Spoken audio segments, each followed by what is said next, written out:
name is Heather Keene, Manager of Cities with Cities Deepening Community, and I'd like to welcome you to today's webinar, Reconnecting Our Communities One Neighbor at a Time.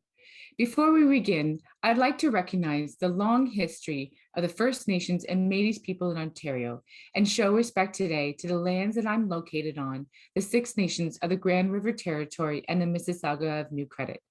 As we begin our session today, it is important that we acknowledge this acknowledgement as a starting position. Our work in community building in developing vibrant communities is strengthened when we use this lens towards reconciliation. And our work is hindered when we don't consider the implications of colonialism within our communities.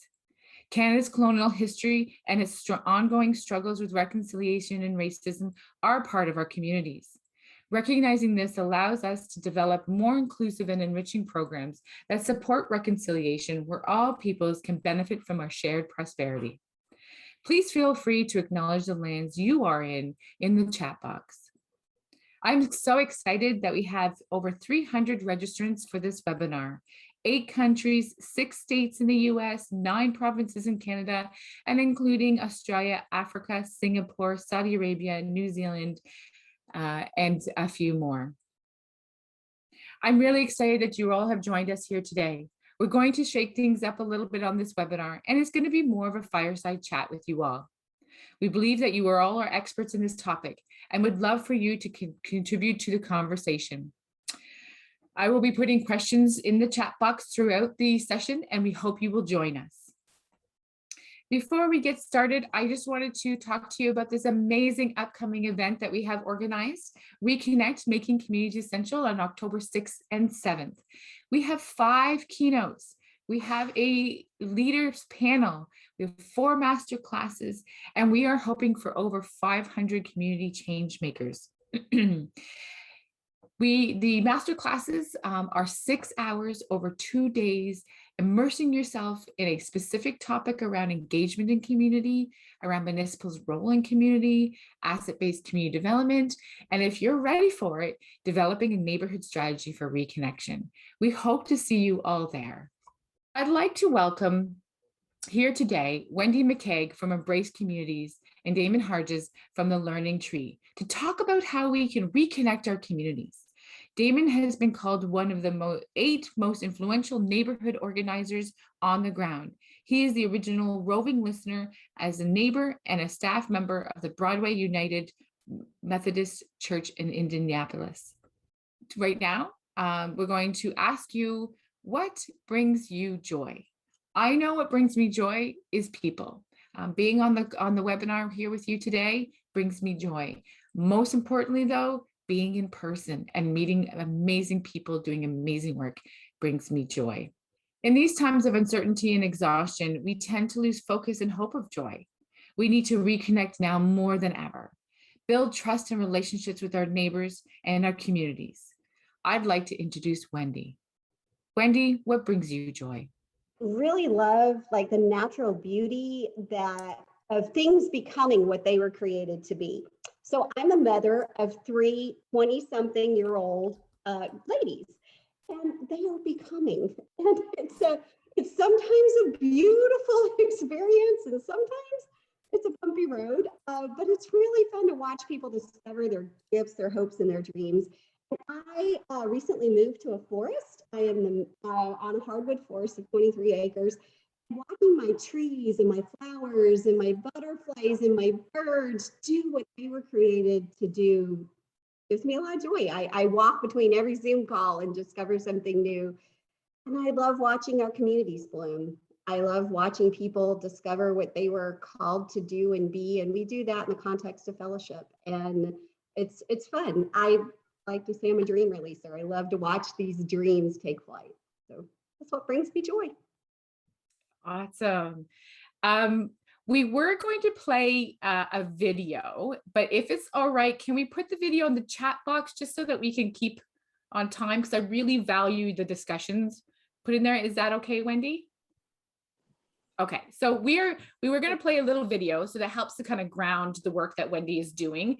We'll put it in the chat box and you can have a look at that.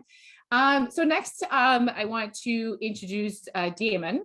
Damon, what brings you joy? Um, Witnessing people falling in love with each other. Can you talk more about that? What does that mean? Is that people that know each other fall in love and get married? Well, I think it's this idea that people develop friendships. It's probably like the most sacred thing that I see in our society is when people find ways to just discover relationships in new ways, and that's neighborly. So They really. And so we also had a video that we were going to play after this. We'll put that in the chat box. And the stuff that's came into the chat box is kind of like nature. Walking in neighborhoods brings joy. Art, so there's scrapbooking and painting, helping others. So just what you had said there about helping others bring joy. You know what brings me joy is seeing joy in other people. That's what brings me joy. And also this conversation in this webinar is going to bring me joy and fill my heart and my soul, because I'm really passionate about this conversation. And so I'm going to stop talking and I'm going to pass it over to Wendy. Great. I know. So we had a pre-fireside chat, which was really awesome. And in that conversation, I know we shared, Diamond shared the quote from Mary Oliver. And I loved that quote because it really drove home just how kind of simple this process of paying attention, being astonished, and telling about it. And so I'm just going to share real quickly how I became aware of the work that Diamond has done at Broadway. And I was first came to know about the work in around, I think it was 2013, and the Roving Listeners Project. And what I loved about it was just this simple way of paying attention. And I'm wondering, Diamond, like, how did you kind of stumble into that, the simplicity? Have you always like just seen community building as such a nice, simple way of being, just the way you were talking about falling in love with community? well, I feel like just kind of a background. I grew up in northern Indiana, and my parents escaped. My grandparents, great grandparents, escaped slavery, the brutality of the South, and I think that was the biggest for us, the Exodus story for my family. So in that, the in between times of trying to figure out how to um, my grandparents and great grandparents knew what it meant to think about 100 years forward. And in between, I think what I've learned growing up is, being a good neighbor is a cornerstone um, of this country, is of civic life, as to how to be a good neighbor. And even when policies are bad and were bad for my family, they look towards being a neighbor to each other. And that's what I grew up with. So so it wasn't, and this is not an isolated, this doesn't live in a vacuum. This is stories of most marginalized communities. I mean, I was thinking we were talking about the indigenous families that laid the fabric for this country, to think about our land. And that was about community, right? That is about no gift goes unutilized and unvalued. And so that got us through bad policies. And so that's kind of the other piece was this is friendship. When you find really honest friends, so my friend Mike Mather, who this was natural to us, was very honest and was saying the answers to what you already know. And so that's how we came up with that thought. And it was something I was just born to do.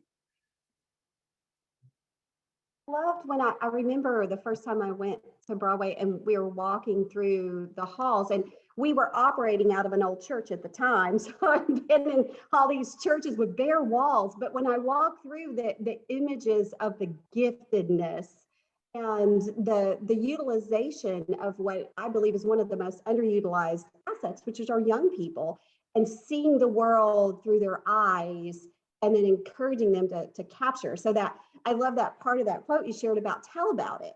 I think we see it, I think sometimes we're privately astonished by the giftedness of others. But what I loved about what you guys were doing is making the invisible so visible. So as you think about how the engaging young people as the storytellers, the tell about it part, how did that come into being? Well, part of I think that we think about these as separate things. We were once young, and you know who helped us remind us of our birth stories? Our parents and our community. And so it wasn't either young people or not. Actually, when we started utilizing young people, we were listening right to their parents. Oftentimes we do programs that are just isolated with young people. We're here to show you this. But what their culture and what their family has already given them has value. And so we never bring the whole family into a conversation. So if you're in my neighborhood, if you are a child in a project, your parents are helping design it. Oh, I love that. I love like seeing the whole family.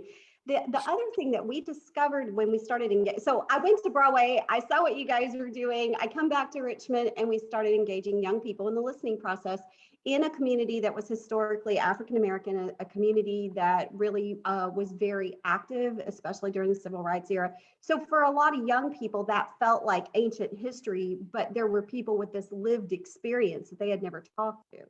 And so discovering those stories of resilience was a really powerful experience, especially among our senior adults, another population that often kind of is under the radar when we start thinking about the assets. And did you see a lot of, as the young people really looked at their community and started hearing these stories of resilience, did they start to see their community differently?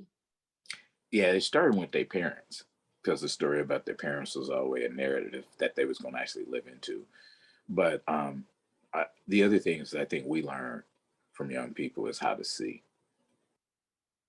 So just our neighborhood is purchased 2 city blocks. We're a low income neighborhood. And it started out with this summer program that involved parents and young folks. And the young folks went and said, how do we reimagine places like Black Wall Street? And they just actually started asking adults questions and then told their dreams and got people to listen to each other. And so that was 4 years ago, and that spurred us seeing our own selves through their eyes. So, I mean, we have to really see young people as the not just the future, but we have to actually place them in places where they make change. So they need to be chairs of church committees. They need to be leaders of corporations or on boards, right? And valued with that. I think that's the challenge. And that's why I think this idea that families already do this, right? All across the world, families do this. But when we think about institutional life, we separate that. So, yeah, so it's interesting. It's an interesting question. What do you think, Wendy, that what are some of the key principles in the working with young people that you feel is necessary when we think we working with young folks um, in our lives and in our community? What are some of the some some do's and don'ts? What are some of the things you learn? One of the most rewarding experiences I've had is we did this oral history project. So I moved into a community that is historically an African American community, and the students of one of the local high school, as well, there's 2 schools in our neighborhood, but they did a listening project, and then they took the stories of the senior adults, and then they thought about what does that mean in their own context right now? So the story about actually integration of the first school was in our neighborhood. And then they look around and their entire school looks like them. And so we asked them, how would you tell the story of now? You know, you've heard the story of the struggle and the vision of what that would look like. And now you have your current reality, and really tapped into their musical skills and encouraged them to write about it and to sing about it and to produce a video about it. And then we invited them to host a conversation in the community and share the stories that they heard through performing arts as well as music. And that was probably the most engaged and creative and transformative, both for the young people as well as for those of us who got to watch them use their beautiful giftedness to articulate something that is so hard to talk about and so difficult to engage in meaningful, transformative conversations about in our context, the capital of Confederacy. I mean, it's a challenge, and I think the arts, and that's where we watch the young people find voice in a way that they may not feel comfortable at a conference table, let's say, but showing that video of them doing it together, we had all their voices woven in, it just stopped everybody in their tracks and really invited people to reflect a little more deeply. That's what comes to mind when you ask that question. So I think really meet folks where they are and how they communicate and see the giftedness in that communication. I wanted to go back to something in Mary Oliver's advice on living, the pay attention piece. Mhm. This is the piece we are in this world we're super bad at. And I said that a lot of the problems and inequities come with this practice. I think inequities would diminish. And the pay attention piece, I was just thinking of how just so natural we think about how we have to beautify somebody else's place because it's not how we see it. And I remember the one video that Heather put in was a project we did where we hired storytellers, but the money originally coming into a community that is labeled low income. People thought it would be a great idea to put infuse artists in. And the biggest mistake we forget is that there are artists that already live in those places. Yeah. Can we bear witness to what's already there? And so we went around, me and my neighbors went around, and we discovered 45 of them in a 4-block radius. And we took the list and said, we'd like to pay each neighbor to tell their piece of the story. And it was such an interesting thing for us that it wasn't that community don't know what's there, but we need to instill practices that make it visible. So paying attention isn't just saying, I see this, but it's building the fabric for those contributions can be used for the common good, right? And so that's some of the biggest learnings. I think we have to pay attention more. And what we need to be paying attention to, particularly, is where are people ready to contribute? And how can we honor that? Yeah, and I think the community where I was living at the time in Richmond, there was this, belief that, I guess even myself, I didn't know these stories. I didn't understand the history of the community and the resilience of this community and the strength and the beauty of the community, because it wasn't visible, and trying to make that visible. One thing that has happened in our community is a lot of community murals, a lot of celebration of the folks that have been there the longest and contributed the most. And that, I think that the artwork that has emerged from the stuff of community, it really captures the essence of who the community is in a way that I wish I had some images of these murals and could put them up, because they speak volumes about holding on to the historic narrative of who this community is. And I love that about Brooklyn Park, if anybody's familiar with Richmond. But I think you're right. I think that paying attention and making assumptions about a community, just because you can't see it doesn't mean it's not there.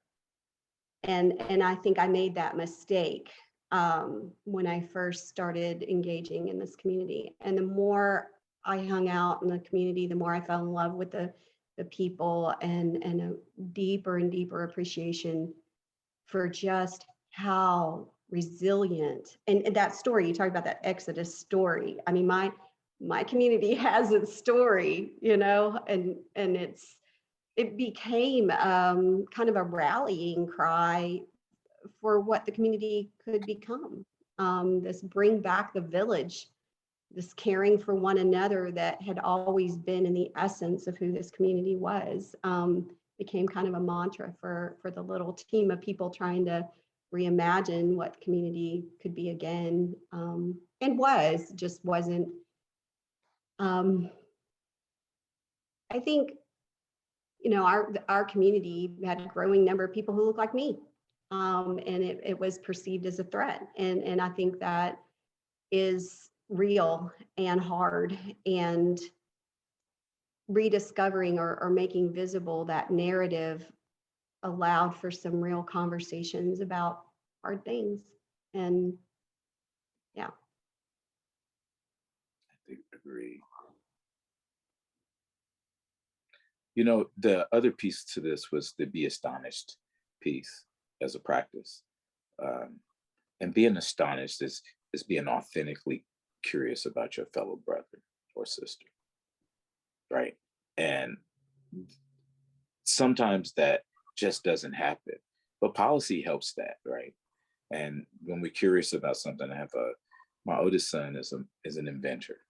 He's a molecular biologist that has some potential cure on the line for brain stuff, particularly Alzheimer's. And there are several of these kids in my neighborhood that went off to do these inventions. And because of the zip code, you know, we're really talking about a talent leak in our state. And we had never thought about their inventors in our neighborhoods. Right. And so this being astonished piece is basically believe in your neighbor, believe in their passion and what you can witness. No one's talking about making people brain surgeons when they're not, but just stopping there. And when you are astonished, magical things happen. This is where people gain social capital, right? Because someone, you know, my own journey was that somebody who become really good friends is authentically astonished with their friend, and the first thing they do is connect people. It was my first learning about the power of being astonished. So imagine we build that into our institutions, and we're astonished. We look to be astonished. Now we have a new pipeline of connecting talent and gifts and contributions. And in fact, it'll drive polis, right? It drives the way we think of how we govern each other, right? And so, like, one of the big stories is that people ask, so like, you bought these, how did y'all these poor families buy this block? And we said, all relationships. Like, people at the city that we had, my friend Jeff Bennett, who's deputy mayor, is a real friend. He comes walk with my neighbors. He has never, when I watch his face and I watch some of my friends' face, that people who never be together, you can see it in their eyes light up. They actually fall in love with each other, right? And so he goes back to use something that normally would never happen and says, let's back this loan for this community. Not a community agency, not someone who has a fight, but a group of people who care about each other. He was a witness and was astonished about that. Imagination happened. All these things that come out of us, right? And then the last piece for us is tell about it. When we share stories, when we own our own identities together, collectively, right? And that is the space where I think Mary Oliver's work or advice on living is almost gospel-like. It's very simple. Pay attention, be astonished, and tell about it. We say tell somebody. Yeah, I love that be astonished piece. I think so I'm also a Brene Brown fan, and she talks about kind of putting down your armor. I think when we think about being in community, those of us who are kind of in these quote unquote leadership roles or whatever, we walk around with this armor. We're kind of armored up, and we don't allow ourselves to be so vulnerable that we're curious enough about other people. I watched people come into the communities that we've been engaged in for years. They're like, we've got this program and you need this program. And, it just, they're not asking, they're telling. And this, it all starts with a good question, finding questions that really make people pause and think differently. When we started doing our own version of roving listeners, our dream catchers, and we're asking people, if you could do anything to strengthen your community, what would you do? Like just curious about what would, you have a magic wand and you can wave it. What's your dream? What could you, and it was always astonishing. The answers to that question were always like these hidden dreams that, wow, I never really, if I could do anything, I would do blank, and then what I think the other thing that's really I love Howard Thurman. I am like a sound of the genuine fanatic. I love that idea of the sound of the genuine. But there's this piece in that commencement speech where he talks about, when I go down in the sound of the genuine in me, I come up in you, because the sound of the genuine makes the same sound. Like this, and we start to watch, that's how we get woven. We start to watch the community get woven together when you can find the sound of the genuine in each other. And that requires just being really fully present. Like you're talking about the gentleman coming and walking with the community and hearing the sound of the genuine and that affection, that genuine desire to build a better future for all. Like that is just contagious and exciting, and it releases this energy, which is so much more powerful than, here's my program, don't you want to come to my program? Like there's just this, it's just a really powerful transition if you can get those three things: pay attention, be astonished, and then that willingness to tell about it. I think that hits on that equity piece as well. If the guy going back to the bank and say, we're going to back this, using power in a way to tell a different story. Instead of telling the story about needs and brokenness and all these things you saw that were so bad, telling the story about strengths and resilience and beauty. We've all got to start telling that story, because the story we've inherited is destructive and continues to marginalize people. And I think we've just got to practice the telling part better. I think we internally, we see it, but I struggle with, how do we get the stories of resilience out there more? I run a nonprofit. I'm an executive director, and there's this horrible piece related to being executive director, and it's called raising money. Okay, like it's just something that EDs do, right? And when I go to apply for a grant, they want the needs statement, and if I can make things sound needier, I just refuse to do it. I just flat out, I just stopped applying for grant funding because Wendy, one of the things we do is we scratch out and create a new question. And I like that. And we put the statement in there is, our biggest need is the need to be needed. Oh. So we replace that. The other thing is about this whole thing around, I think, as residents that live in my community, in all communities, is that they have power already. And we use language like revitalize and empower.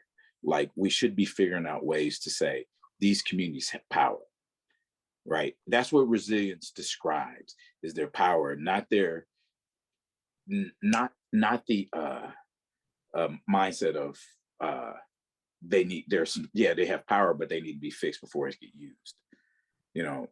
My dad passed away as an alcoholic, and one of the things that all the young people in my neighborhood loved him because that was a space where he was allowed to use his gift.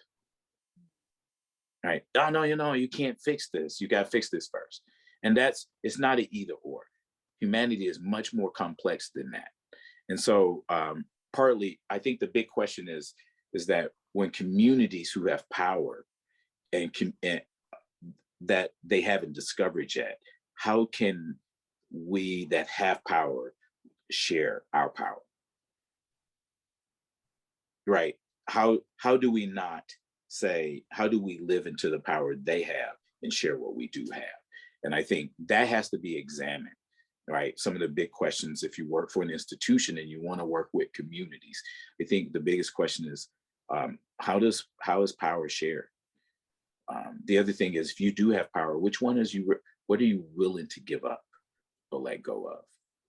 And then the other question that is the most powerful thing when we think about integrating humans together is, who are we willing to learn from? If the groups in power examine that question, I think that then we can start to reshape a new society. Yeah, and going back to that narrative, like how that tell about it part, I was on your website. So the Learning Tree, if anybody curious about the website. And you talk about not using the word community building and really remembering community. And I was really struck by that. And I actually, I'm working on a second book, but there was one in between. And I was like, remembering community, like just that was something that I watched my community remember what it means to be community. That is a really powerful shift in the way we think about our role and the way we use words. I really appreciate just being thoughtful about how we do this. I think we've inherited a lot of ways of thinking and framing and narrating our stories that are really not helpful. And I think more opportunities to tell a different narrative are needed. I'm not sure like how, I think you guys, your website's wonderful, and really enjoy the stories that you guys are putting out there. And I know you have a powerful storyteller on your team, and we're all storytellers. We can all do it. I mean, I watch the young people. I think I love watching those gifts come to life. But as we think about these three things, paying attention, being astonished, telling a different story. I love, if we don't like the question, create our own. I love that. I'm going to do that. It works. Decide to apply for a grant again. I mean, but the thing is, if the framework is built on relationships, like when the mayor's office or the governor's office, we often do. So we have a group of people that we call ourselves a firm, and we just share our gifts, and we travel the world, but we are all poor families, and so one of the things we find joy in is building relationships. So we have a whole new metrics and matrix for us to be friends with the city. Right? Are you willing to come have the meetings at our place? Will you be willing to meet my other neighbor? So this drives, like, setting our own principles after we discovered our power. Then we had to make physical investments. So my neighbors, when we make money through our contracts, they give 30% of their income back, and now they become philanthropists. And so what we decided not to do is how people to label us. What kind of company? We still trying to figure it out. But the thing is that a community formerly known 10 years ago as a poor community, it is low wealth, but $10 million past 10 block radius, right? That's power. That's power. And maybe it was happening before, but we paid attention, and the stories that told about it either stopped money from leaving our neighborhood. Like our storytellers, we invest a lot in storytellers, or it brought money to our neighborhood, right? And so people are seen in a different light. So stories, the whole thing around how people control their own propaganda is super, super powerful. Yeah, I mean the relationship, you guys, having community set the terms through which you will engage with power, institutional, corporate, whatever that be. I watched that happen in Richmond. Damon Jiggets runs a nonprofit, and it became like the place everybody went to study poverty in we have a university. And he wrote a letter and said, university, you're not going to come in here anymore and use us to study us. Here's our requirement. If you want to work with us, ask us what we're interested in learning and involve us in the learning process. I mean, I was just moved by that willingness to speak truth to power. And I think, we need to get, not you, I need to learn how to exercise that level of courage to say no. I watched, doing this work now in multiple neighborhoods, I've watched people get railroaded and run right over the top of by outside groups that just come in and all of us have, and not knowing how to do that. But I think telling the story and telling it in a compelling and powerful way, it may not help that particular situation, but it could somewhere else. And I think you sharing the story of your community claiming the power they already have, I hope somebody on the call is inspired to do the same. I'm going to jump in here.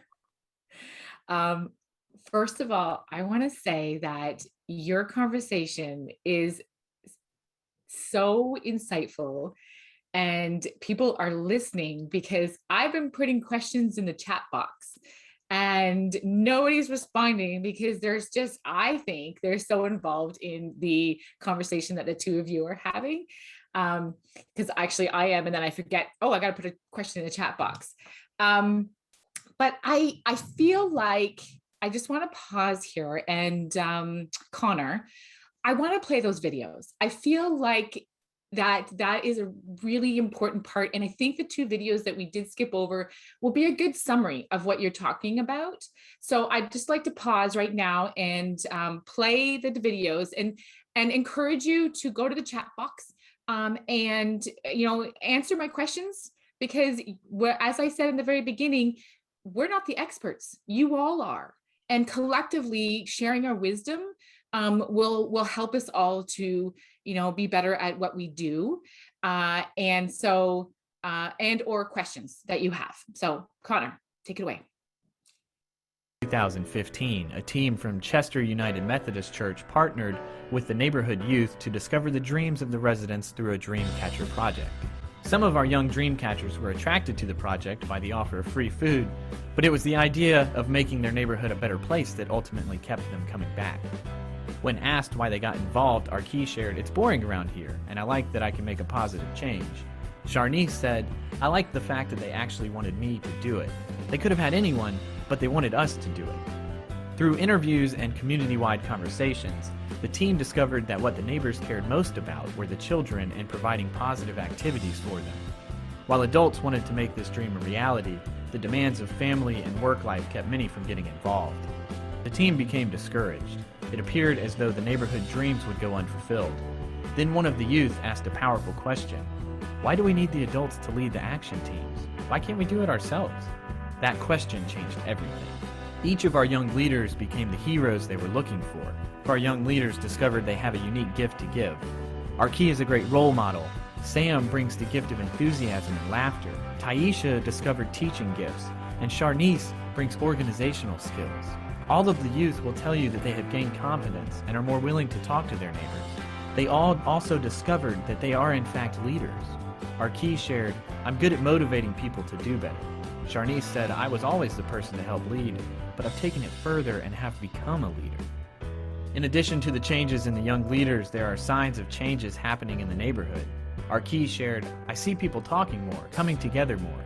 It's good to see the little kids coming to the clubhouse and laughing." One by one, great neighbors of all ages are catching the vision. Our young heroes are still dreaming. Sharnice shared, I want the next generation to be able to do what we are doing. It's fun, it gives you something to do, and it brings people together. I want to see all of the dreams of the neighbors come true. Okay.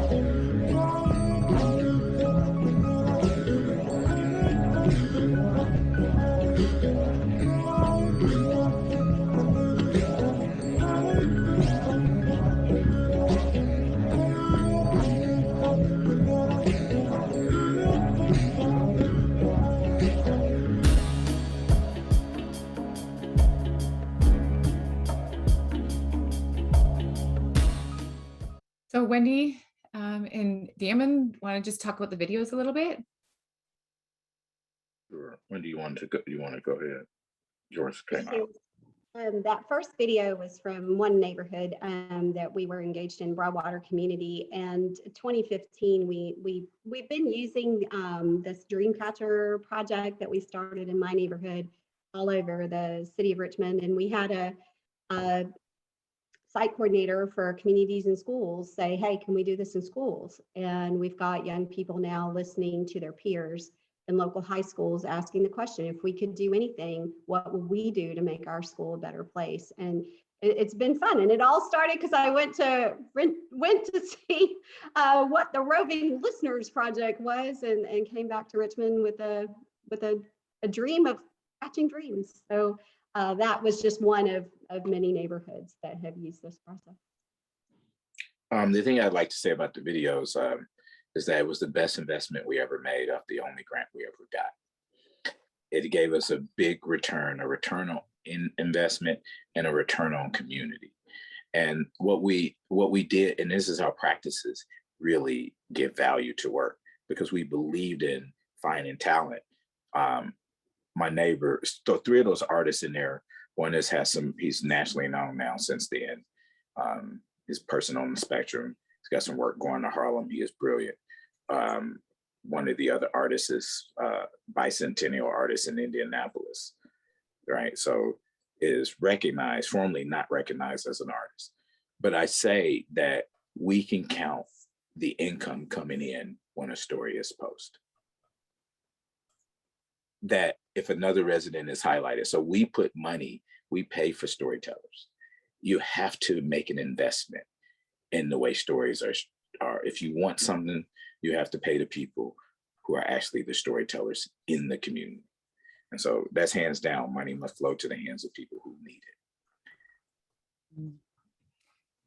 So I just want to move in. If you have any questions, please type it into the chat box. We've had some really great comments in the chat box, and I'm going to, I call them harvest. I'm going to harvest them, and I will make sure I include them in the post email. But Sonia says, I pay attention to the things around my neighbor that would help us live a better life. Even the smallest things. My neighborhood had a long stretch of street that was dark at night. Me and my other neighbors came home after 10 p.m. So I went down to our council person and congressman office for 2 months. Now we have a light on that stretch of street. I asked a question about how to celebrate.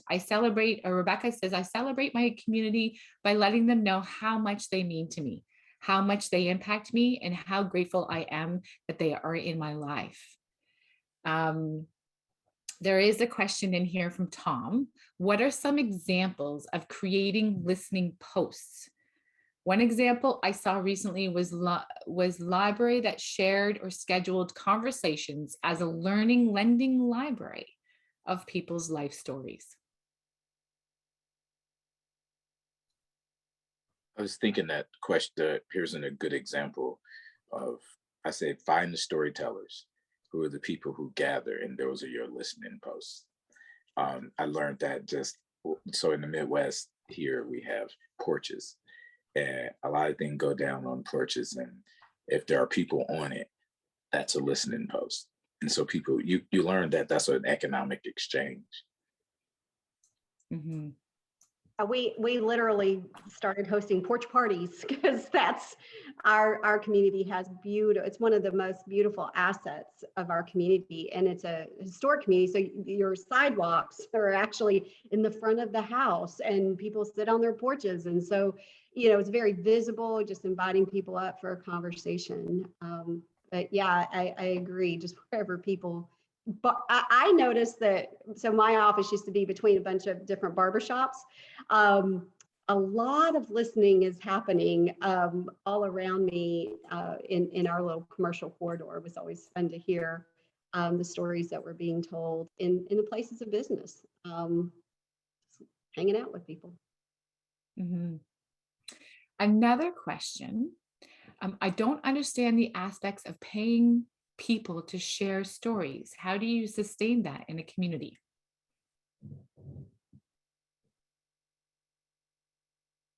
So one is sustain when you got as much social capital as we have. People come, the city, the governor wants to be able to get stories that they normally wouldn't get. When community centers get grants, they're asked to share stories that they don't have. So we found a gap to make that investment in. And and it's putting people to work and practicing that. But the outcome is better than the money they get for this, because a lot of times what we don't realize, when a story is shared, that brings attention to something and brings people to the table.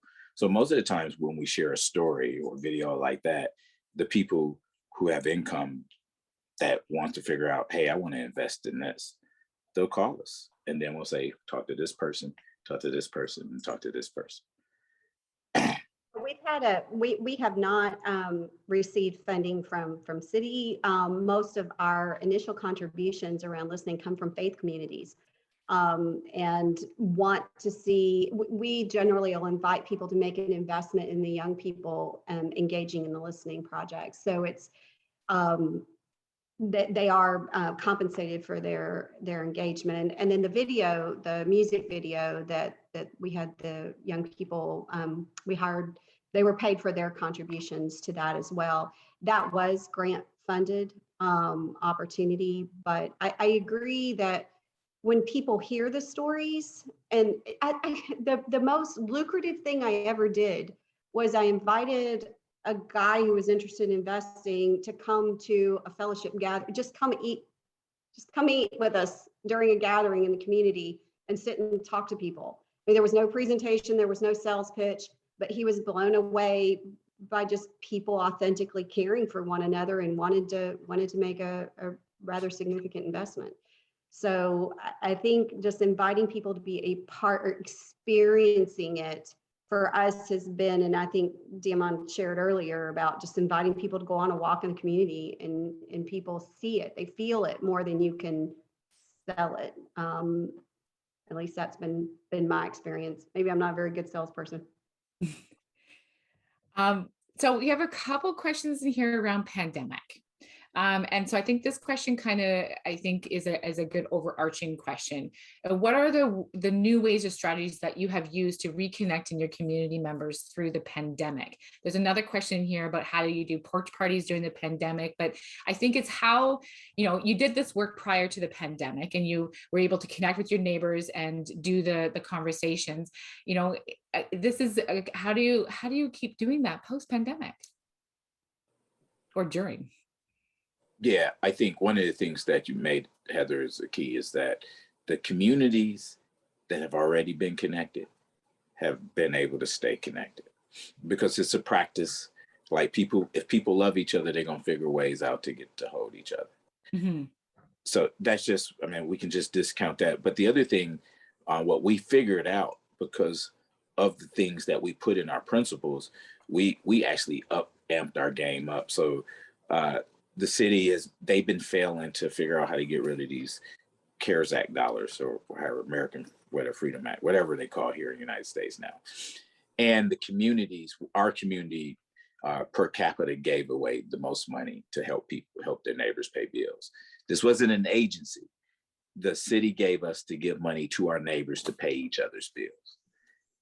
Not on a 3-page sheet and, one page. And 3 of those questions was about people's gifts. And so we had found ways to really keep people not only jailed, but think about innovation through the grassroots, based on the relationships of people that trusted us. I feel like this trust is a big thing too, right? So this currency had become very important. And the thing I think we're rich with is trust.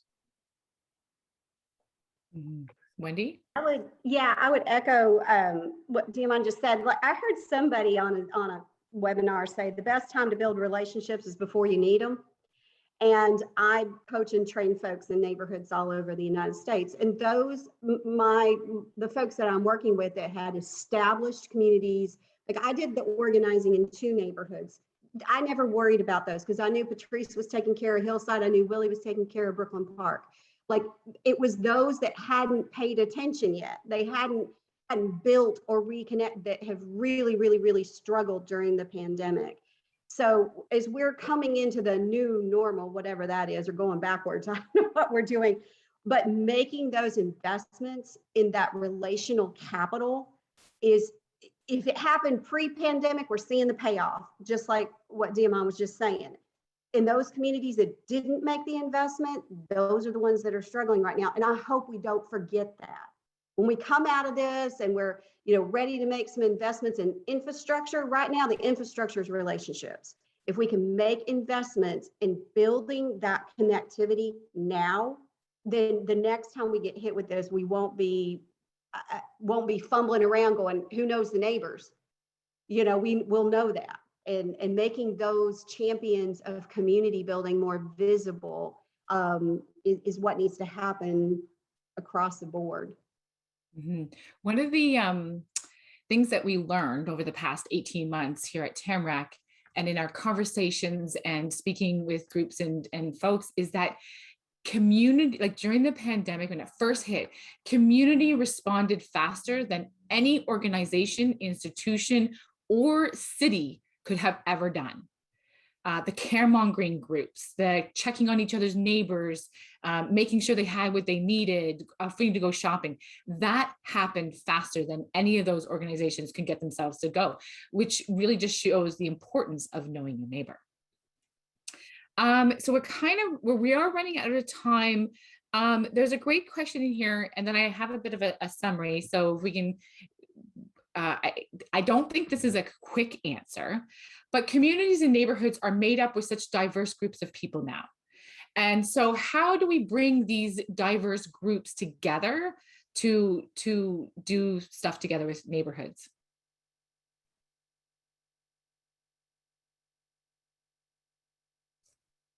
Talking about within a community, or are you talking about across multiple communities? I'm thinking in a neighborhood. Like if you look at your neighborhood, your block, a couple blocks, right? It's so diverse now. And so how do you bring them together when we're so different? Man, I think we always overthink this, but first you find the people who are identifiers in community. We're the people that are very well at getting connected and welcoming the stranger. And then you throw a big party. And it is one of the magic bullets for us is to throw a party, because that's where people become their truest self. Mm-hmm. Right. And then what you do is you take your social network and kidnap people. Right. This is how people end up falling in love with each other at parties. Yeah. We did block by block porch parties. I mean, that's just put food and music. I mean, it's that simple. Yeah, I would agree. Have fun. Do whatever brings you joy. Make it something that I remember. So I mentioned that I'm in a community. Was living in a community that was kind of going through some changes, and there was a lot of distrust. And I saw somebody put the quote about change happens at the speed of trust, and I agree. And I remember Anita is that person in my neighborhood that knows everybody, already has social capital. And she said to me, we hosted something at my house, and there were she called them antis. anti-change, anti-everything. She said, just wait, Winnie, we're going to have so much fun that even the antis are going to show up. And sure enough, I mean, people did, everybody wants to come and eat the hot dog and hang out and be a part of the story. And it may not happen on the first try. Also persistence. That's another thing Anita taught me, is persistence. Just being consistently inviting people and not taking no for an answer. I've never met anybody as tenacious as Miss Anita Johnson. So yeah, I just want to echo what Diamon's experience has been. Yeah. So I wanted to ask that question, and because I feel like we get stuck on that. Oh, we're so diverse. We're so diverse. How do we do this? How do we bring people together? But at the core of it, we're not. Like, human nature is connection. We all have that in common. We all eat food. There's two connections right there, right? So I like that we don't overcomplicate it. Try making it as simple as possible to be able to work within our communities. So having said that, I wanted to just point out some of these great quotes that you both said as our summary. So being a good neighbor is the cornerstone to this work. Making the invisible visible. If you can't see it, does it mean it's not there? Question mark. And then I know I'm struggling with power. I know I have power. I don't know how to use it. And power came up in your conversation a couple of times. And so my summary of this is, we all have the power of stories. We all have the power of sharing. We all have the power to change. We all have the power of possibilities. So with that, I think that kind of sums up everything about power and possibilities. And now it's up to all of you on the call to take what you learned today and make it happen. Thanks so much, everybody. Thanks, Deanna and Wendy. And thank you all. Have a great morning, afternoon, evening, wherever you are. And hopefully we'll see you October 6th and 7th.